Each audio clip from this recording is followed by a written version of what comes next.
Only, दो चीजें जो इम्पोर्टेंट है वो ये है कि आईसीआईसीआई बैंक की जो ऑन कॉल हुई एनालिस्ट डे हो गया, इसमें डेफिनेटली कोई डाउट नहीं कि वो फिनटेक और डिजिटल पे ज्यादा फोकस करना चाहते हैं।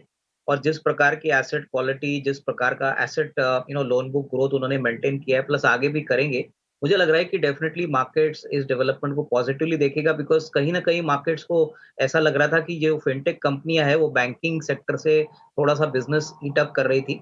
तो यहाँ पे आईसीआईसीआई बैंक ने काफी अच्छी तैयारी की है, तो मुझे लग रहा है कि आईसीआईसीआई बैंक डेफिनेटली फोकस में आज रहेगा, not only because of this news, but मुझे लग रहा है कि तीसरी तिमाही काफी स्ट्रांग आएगी। Festival demand plus lone book growth और एसेट क्वालिटी बहुत ही बेहतरीन तरीके से इंप्रूव होगी।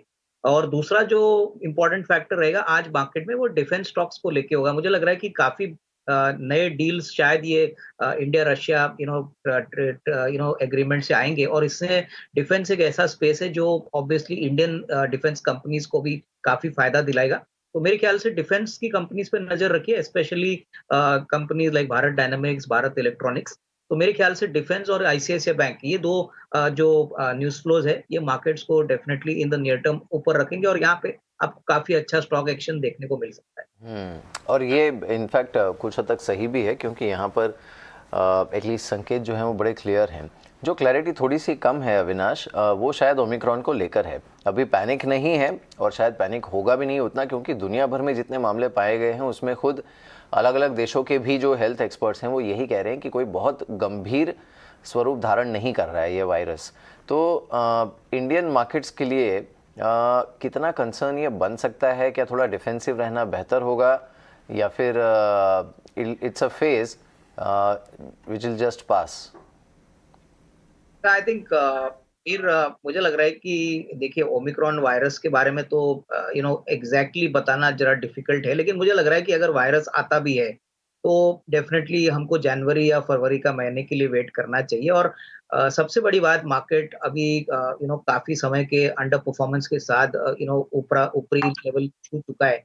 तो मुझे लग रहा है कि definitely finally valuations will matter. यहाँ पे कंपनी की अर्निंग्स ग्रोथ अच्छी है, बिजनेस मॉडल अच्छा है, बैलेंस शीट अच्छी है, कैपिटल एलोकेशन अच्छा है, वहां पे मुझे लग रहा है कि इन्वेस्टर्स, भले वो एचएनआई इन्वेस्टर्स हो या इंस्टीट्यूशनल इन्वेस्टर्स हो, वो डेफिनेटली अपनी बाइंग जारी रखेंगे। हाँ, हो सकता है कि थोड़ा बहुत ब्रेक लग सकता है अगर थोड़ा पैनिक और वोलेटिलिटी आती है, बट इसका चांस बहुत कम लग रहा है। तो डेफिनेटली ये अच्छी बाइंग अपॉर्चुनिटी रहेगी मेरे ख्याल से, इवन रिटेल निवेशकों के लिए, अगर इनको लंबी अवधि के लिए अपना पोर्टफोलियो बनाना है। क्योंकि देखिए, कोई भी वायरस अगर आता है वो लंबी अवधि के लिए रहेगा नहीं, और वापस नॉर्मल सी आएगी। ऑलरेडी हमने देखा है कि नॉर्मल सी बहुत ही तेजी से होटल सेक्टर में, एविएशन सेक्टर में, एंटरटेनमेंट माल्स में, ये बहुत तरीके से अभी नॉर्मल सी आई है। तो मेरे ख्याल से ये ऐसा कोई फैक्टर नहीं है जिससे कि मार्केट में एटलीस्ट नियर टर्म में कोई पैनिक आएगा। राइट। आरबीआई पॉलिसी की अगर हम बात करें, तो लास्ट टाइम या लास्ट कुछ टाइम तक तो बहुत ही अकोमोडेटिव स्टांस रहा है, और उन्होंने बहुत क्लियरली लास्ट पॉलिसी में ये भी बोला था कि अनलाइक अमेरिका, हम किसी टेपर टैंट्रम ट्रिगर करने वाले काम में बिलीव नहीं करते हैं। इनफैक्ट हम एक ग्लाइड पाथ रखेंगे जब भी टाइम आएगा। लेकिन उसके बीच में, इस पॉलिसी के बीच में अविनाश, हुआ ये कि फेड ने अपनी पॉलिसी काफ़ी स्टांस चेंज करके ट्रांजिटरी वर्ड ही हटा दिया इन्फ्लेशन से, एज इफ एक्सेप्टिंग कि ये स्टिकी रह सकता है आगे हद तक। तो अगर ऐसा केस है तो क्या हमारा आरबीआई भी थोड़ा इंडिकेट तो करेंगे कि बाजार को, स्ट्रीट को, कोई भी मूव लेने से महीनों पहले कि किस डायरेक्शन में जाना चाहेंगे? क्या ये इंपॉर्टेंट रहेगा? नहीं, बिल्कुल। देखो, देखिए अजय, मुझे लग रहा है कि कमेंट्री आरबीआई गवर्नर साहब की इंपॉर्टेंट रहेगी, और आई थिंक इन्फ्लेशन पे बहुत इंपॉर्टेंट पॉइंट वो डेफिनेटली कमेंट करेंगे। आई थिंक फूड इन्फ्लेशन एक बहुत इंपॉर्टेंट एरिया है। दूसरा, क्रूड के कीमतें में जिस प्रकार की वॉलेटिलिटी देखने को मिली है, उसका इम्पैक्ट क्या होगा।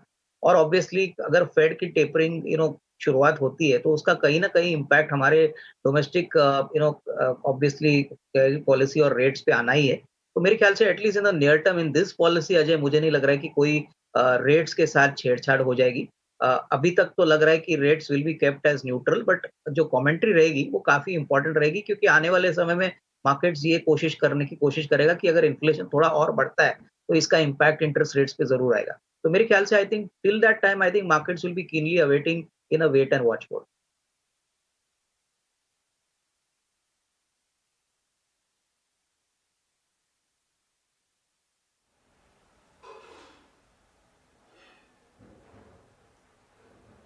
ऑलराइट, तो ये राय आरबीआई पॉलिसी पर आपको दे दी गई है। अविनाश, एक बार आपसे व्यू लेना चाहेंगे, ये कुछ स्टॉक स्पेसिफिक जो खबरें निकल कर आ रही है उस पर भी बात कर लेते हैं। एक व्यू लेना चाहेंगे इस पे एनएमडीसी पर। हमने शुक्रवार को देखा था कि 3% तक की तेज़ी यहाँ पर देखने को मिली थी, और कंपनी ने अब डिविडेंड भी अनाउंस कर दिया। पिछले काफ़ी समय से अगर हम स्टॉक की चाल देखें तो काफ़ी अच्छी तेज़ी भी इस शेयर में देखने को मिल रही है। तो आपका इस स्टॉक को लेकर क्या व्यू बन रहा है? पूजा, मुझे लग रहा है कि इस स्टॉक में जो निवेशित है उनको रहना चाहिए। देखिए, पहले तो डिविडेंड काफ़ी अच्छा दिया है इन्होंने। दूसरी बात, इन्होंने क्लियरली कहा है कि आने वाले 3 से 4 महीने में वो डीमर्जर की प्रक्रिया जो है वो शुरू करेंगे, और यहाँ पे जो एक्जिस्टिंग शेयर होल्डर्स हैं उनको स्टील बिज़नेस का फ्री शेयर मिलेगा। मेरे ख्याल से जो सबसे बड़ी बेनिफिट स्टील बिज़नेस के लिए वो ये है कि इनको आयरन ओर का जो सप्लाई है वो काफ़ी कंफर्टेबल मिलेगा। और मोस्ट इम्पोर्टेंटली जो फेयर वैल्यू स्टील बिज़नेस की बनती है वो मिनिमम 50-60 रुपया है। तो कहीं न कहीं मुझे लग रहा है कि डेफ़िनेटली ये डीमर्जर अगर होता है तो शेयर होल्डर्स के लिए अच्छी बात है, क्योंकि उनको थोड़ी-सी वैल्यू अनलॉकिंग भी मिलेगी और प्लस उनको फ्री शेयर्स मिलेंगे। तो जिनके पास है शेयर्स वो होल्ड करें। हालाँकि थोड़ी-सी कमज़ोरी आयरन ओर के फ्यूचर्स में देखने को मिली है, बट मुझे नहीं लग रहा है कि कोई पैनिक सेल ऑफ या कोई बड़ी बिकवाली आयरन ओर के मार्केट में होगी। और क्लियरली जिस प्रकार का अभी इंफ्रास्ट्रक्चर में बूस्ट है, हमको लग रहा है कि कहीं न कहीं कंज़म्पशन बढ़ेगा और इसका फ़ायदा कंपनी को मिलेगा। तो I would suggest hold on. इसमें कोई बिकवाली करने की राय नहीं है, लेकिन ये स्लो मूवर है, थोड़ा धीरे-धीरे ऊपर जाएगा। अविनाश, ये जो आईपीओज आ रहे हैं, मिड साइज आईपीओज हैं, आपकी नज़र किसी कंपनी पे है? किसी कंपनी के बिजनेस मॉडल को आपने क्लोजली ऑब्जर्व किया है जहां पे राय दे सके? अजय, मुझे लग रहा है कि 2 आईपीओज है जो काफ़ी इंटरेस्टिंग है। एक तो मेट्रो है और दूसरा मैप माई इंडिया है। मेट्रो में इंटरेस्ट इसलिए भी है क्योंकि इसमें बड़ा-सा होल्डिंग राकेश झुनझुनवाला का भी है और काफ़ी वेल एस्टेब्लिश्ड फ्रैंचाइज़ है इनका। तो मेरे ख्याल से definitely medium to long term में फुटवियर मार्केट के लिए जिस तरीके का एपेटाइट मार्केट्स में है, मुझे लग रहा है कि काफ़ी अच्छा रिस्पॉन्स इस आईपीओ को मिलेगा। आगे भी मुझे लग रहा है कि ग्रोथ मोमेंटम काफ़ी स्ट्रॉन्ग होना चाहिए, क्योंकि बी टू सी बिज़नेस में बहुत बड़ा पोटेंशियल है। और मैप माई इंडिया की बात करें तो ये एक बहुत यूनिक प्लेयर है, वर्चुअली मोनोपोली बिज़नेस में ऑपरेट करता है। और डेफ़िनेटली ऑल्दो वैल्यूएशन सस्ते नहीं है, बट इसमें कोई डाउट नहीं कि आगे आने वाले दिनों में इसका जब आईपीओ फाइनली लिस्टेड होगा, तब काफ़ी ऐसे निवेशक होंगे जो इस नीश बिज़नेस में पैसा लगाने की कोशिश करेंगे। तो ये दोनों आईपीओस पे I think one should keep a close watch. यहाँ पे value creation medium to long term में भी बन सकता है apart from the listing. Avinash, आपने ये किर्लोस्कर ऑयल इंजन्स को एनालाइज किया है क्या? इनफैक्ट इनके सारे ग्रुप स्टॉक्स लास्ट 1-1.5 महीने से काफी अच्छी एक्टिविटी दिखा रहे हैं। बिल्कुल।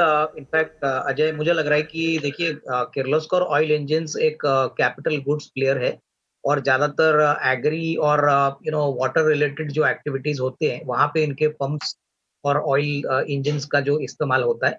मुझे लग रहा है कि जैसे-जैसे एक इंडस्ट्रियल ग्रोथ पिकअप हो रहा है, कैपेक्स साइकिल बढ़ रही है, प्लस जिस प्रकार से फोकस मैन्युफैक्चरिंग सेक्टर पे आ रहा है, तो इनके लिए मल्टीपल बेनिफिट्स आएँगे।